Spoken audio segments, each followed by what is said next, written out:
morning everybody. In this video you will find line by line explanation of part 3 of act 1 scene 1. So let's begin with the text. Graciano: thanks, in faith, for silence is only commendable in a neat's tongue dried. He thanks Antonio for what he says previously and says that silence is to be praised, to be only praised in a dried ox tongue. Exeunt Graciano and Lorenzo. So after this, Graciano and Lorenzo are gone. So now we have Antonio and Bassanio left in the scene. Antonio: is that anything now? Do you think that is the truth? Bassanio: Graciano speaks an infinite deal of nothing, more than any man in all Venice.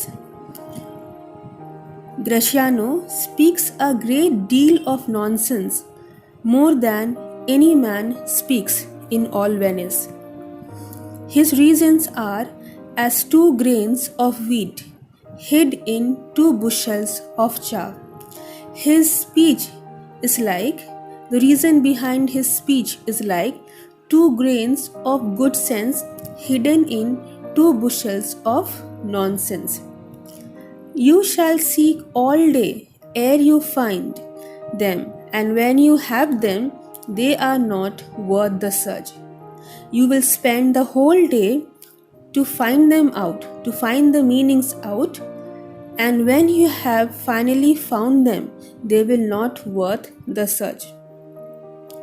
So here Bassanio says to Antonio that Graciano speaks a lot of nonsense, and the meaning in the speech or whatever he speaks is like 2 grains hid in 2 bushels of chaff.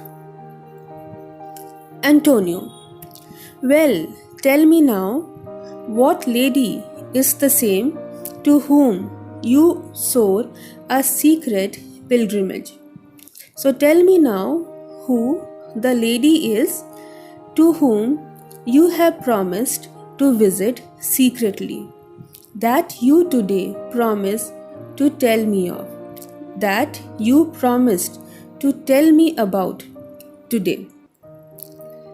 Bassanio had promised Antonio to tell him about Portia some time back, and Antonio in this speech is questioning Bassanio about it.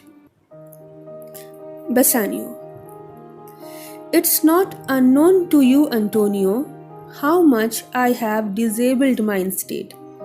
It is not unknown to you, Antonio, how much I have spent my means, by something showing a more swelling port than my faint means would grant continuance, by living in a rather grand style than my means, my faint means, my limited means would have permitted me. I have wasted all my money. Nor do I now make moan to be abridged from such a noble rate. Now I don't even complain to be forced to give up such a lordly style of living. But my chief care is to come fairly off from the great debts, but my main desire is to honorably come out from these great debts that I have landed myself into, wherein my time something too prodigal hath left me gauged, in which my extravagant expenditure has landed me to. To you, Antonio, I owe the most, in money and in love. To you, Antonio, I owe the most. in terms of money as well as in love. And from your love, I have a warranty, and your affection for me gives me the right to unburden all my plots and purposes, to unfold to you all my schemes, plans, and intentions, how to get clear of all the debts I owe, how to free myself from all the debts I owe to you as well as to others. Bassanio, he is a spendthrift. He comes from a noble family, but he has spent all the wealth that he possessed, and now he borrows from others as well as Antonio to maintain a grand lifestyle, at the same time unable to return any money back. Antonio, I pray you, good Bassanio, let me know it. I request you, good Bassanio, let me know of your plans. And if it stand as you yourself still do within the eye of honor, be assured. And if it is as honorable as you yourself are, then be assured. My purse, my person, my extremest means lie all unlocked to your occasion. In that case, my money, my person, my utmost resources are all open to fulfill your needs. Bassanio. In my school days, when I had lost one shaft, I shot his fellow of the same flight. In my school days, when I lost one arrow, I shot a similar arrow the same way with more advised watch. A similar arrow in the same direction, but this time watching it more carefully to find the other fourth, and by adventuring both, I often found both. To find the previous arrow, and by risking both the arrows, I often found both. I urge this childhood proof because what follows is pure innocence.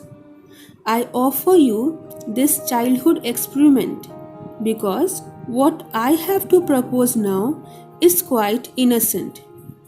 I owe you much, and like a willful youth, I owe you much, Antonio, and like a self willed young man, that which I owe is lost. Whatever I owe to you, I have lost. But if you please to shoot another arrow that self way, but if you please to shoot another arrow in the same direction which you did shoot first, in the direction which you have shot first, I do not doubt, as I will watch the aim, I then do not doubt that I shall watch it this time more carefully, ought to find both, or bring your latter hazard back again, and thankfully rest debtors for the first. I will watch it more carefully, and I assure you that I shall recover both for you, or bring the second loan and remain grateful to you for the original one. Here, Bassanio is giving Antonio a childhood example of a childhood experience of his. He wants Antonio to give him another loan and promises that he will spend it carefully this time and repay him all the old loans back to him. In case he fails, he promises to at least return the second loan back to him. Antonio, you know me well, and herein spend but time to wind about my love with circumstance. You know me very well, and here you are just wasting your time to question what I can do for you. And out of doubt, you do me more wrong. And undoubtedly, you are hurting me this way, in making question of my uttermost, in doubting what I can do for you.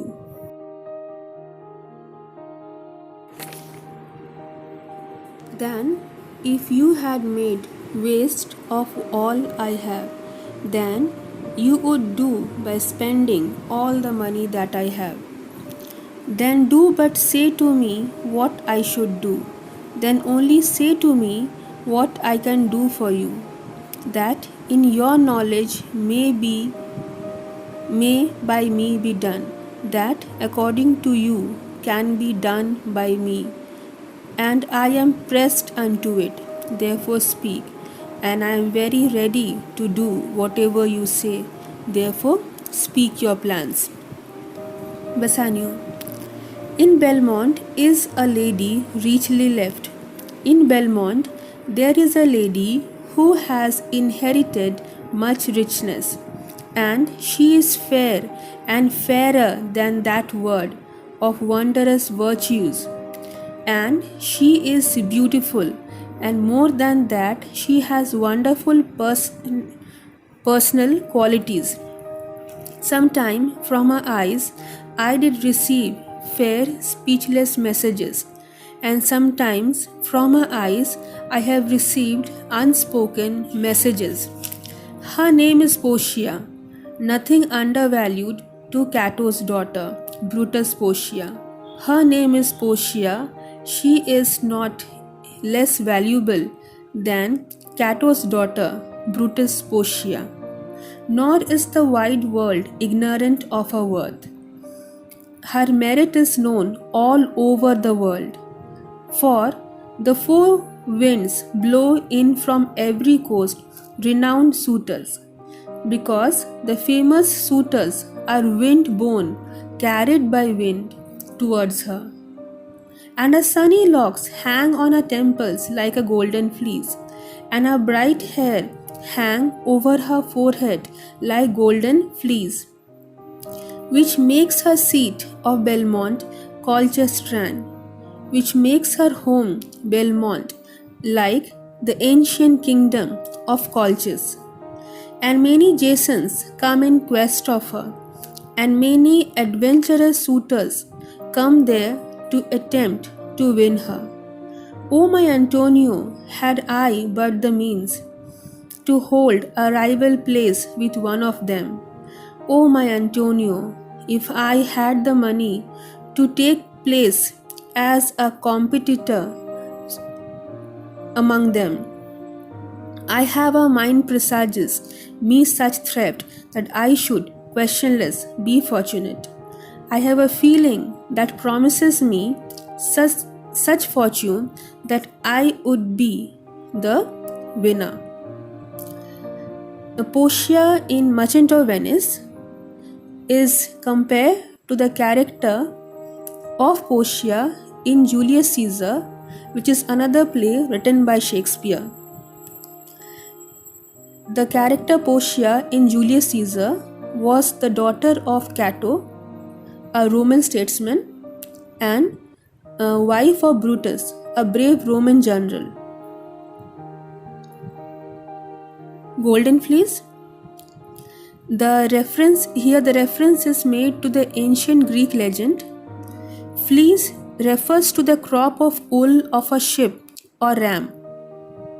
A famous hero called Jason, with his companions, the Argonauts, went on a dangerous voyage to Colchis, on the east coast of Black Sea, in search of the Golden Fleece, which was fastened to an oak by the local ruler, and the fleece was guarded by a dragon. Jason obtained it with the help of his wife Medea. Antonio. Thou knowest that all my fortunes are at sea, neither have I money nor commodity. You know very well that all my wealth are at sea. I do not have money, and not even good. To raise the present sum, to provide you with the money that is required. Therefore go forth, try what my credit can in Venice do. Therefore go and find out how much you can borrow, giving me as security in Venice. That shall be racked even to the uttermost. It shall be stretched to the utmost limit, to furnish thee to Belmont, to equip you for Belmont, to fair Portia, to win fair Portia. Go presently inquire, and so will I where money is. Go presently and find out, and I will do the same. And I no question make to have it of my trust or for my sake, and I have no doubt that I shall get it for my business credit or for personal reason. So with this we end with the explanation of Act 1, Scene 1. Thank you.